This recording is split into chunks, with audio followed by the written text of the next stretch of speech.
시청자 여러분 안녕하세요. 김동식입니다. 오늘 이 시간에는요 7월 13일자 세계일보 오피니언을 소개해 드리고요 논평을 전해 드리겠습니다. 글 제목은요 10위권 밖에 밀려난 한국 경제, 성장 활력 찾기 비상 대응 나서라, 이런 내용입니다. 우리나라의 경제 위상이 급격히 추락하고 있다.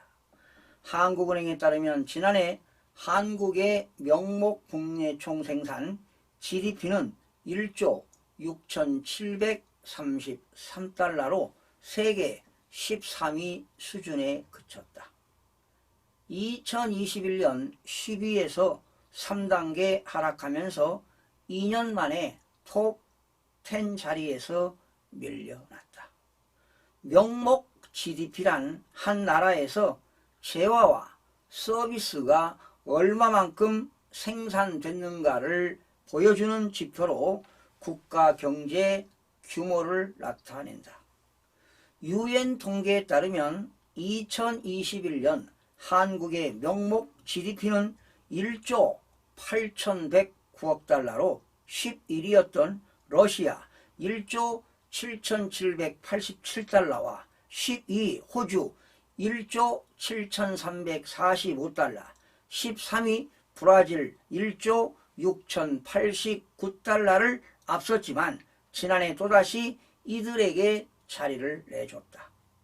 10대 무역 강국이라고 자부해온 것이 무색할 정도다.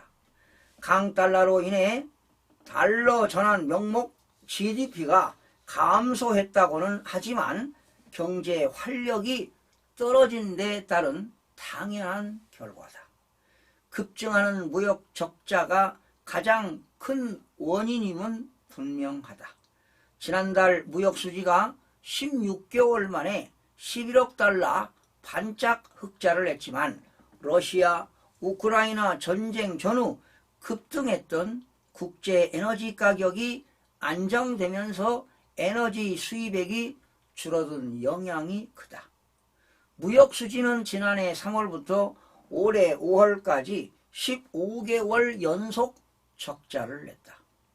5% 안팎 성장률 목표에 기상이 걸린 중국 상황도 우리 경제엔 악재다.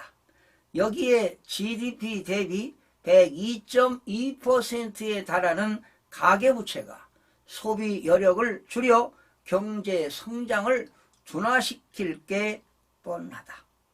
올해 10위권 회복이 쉽지 않을 전망이다. 국제통화기금은 최근 세계 경제 전망에서 한국의 올해 성장률 전망치를 기존 1.7%에서 1.5%로 낮췄다. 그렇다고 넉넉고 있을 수만은 없다. 혁신의 아이콘 애플이 최근 시가총액 3조 달러를 돌파했다.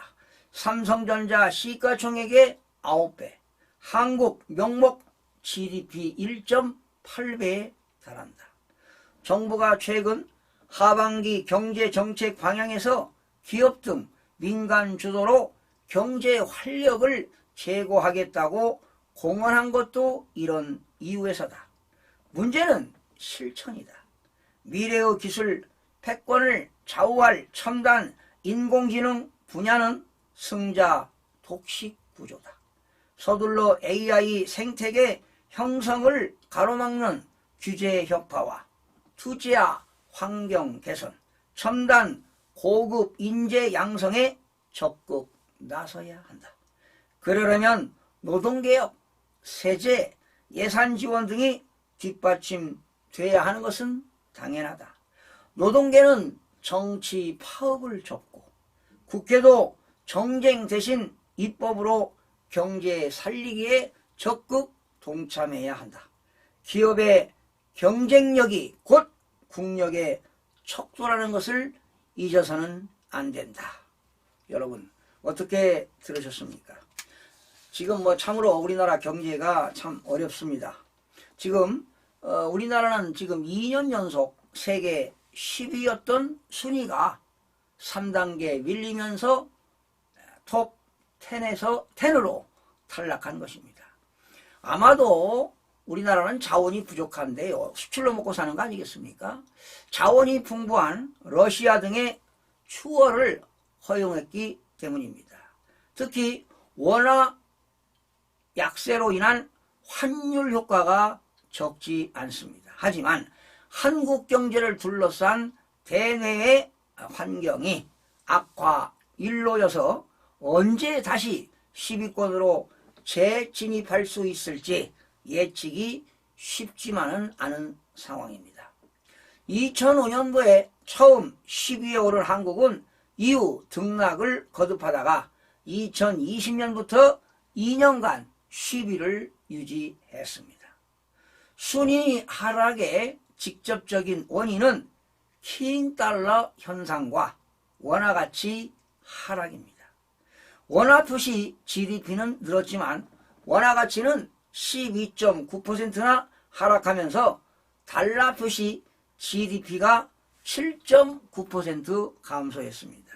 반면 수출을 추월한 나라들은 석유라든가 천연가스, 철광석 등 그 값이 올라 자원 가격 상승 프리미엄을 누렸다고 볼 수가 있습니다. 국제통화기금의 올해 한국 경제 성장률 전망은 1.5%입니다. 지금 세계 경제 성장률 전망은 2.8%인 우리나라는 절반 수준입니다. 디프레이션 늪에 빠져있는 진단이 나올 정도로 중국 경제의 부진이 계속돼 하반기 한국 수출의 극적인 회복도 기대하기가 힘들어졌습니다. 중장기 전망은 더 어둡습니다. 저출산, 고령화로 인한 생산 가능 인구 감소로 잠재 성장력은 2047년부터는 마이너스로 떨어질 전망이라고 합니다. 인구 감소 속에서도 경제 규모를 유지하려면 효율성을 높여야 하지만 한국의 노동 생산성은 선진국의 절반을 조금 넘는 수준이라고 볼 수가 있습니다. 화폐 가치는 한 나라 경제의 현재와 미래를 비추는 바로미터입니다. 한국 경제를 살리는 길은 초격차 기술과 초인류 기업밖에는 없습니다. 이들을 육성하려면 투자를 확대하고 규제 완화의 속도를 높이고 그리고 해외에 진출했던 기업들이 다시 본국으로 돌아오는 리쇼어링만이 살 길이라고 봅니다. 시청해주신 여러분 고맙습니다. 다음 시간에 뵙겠습니다.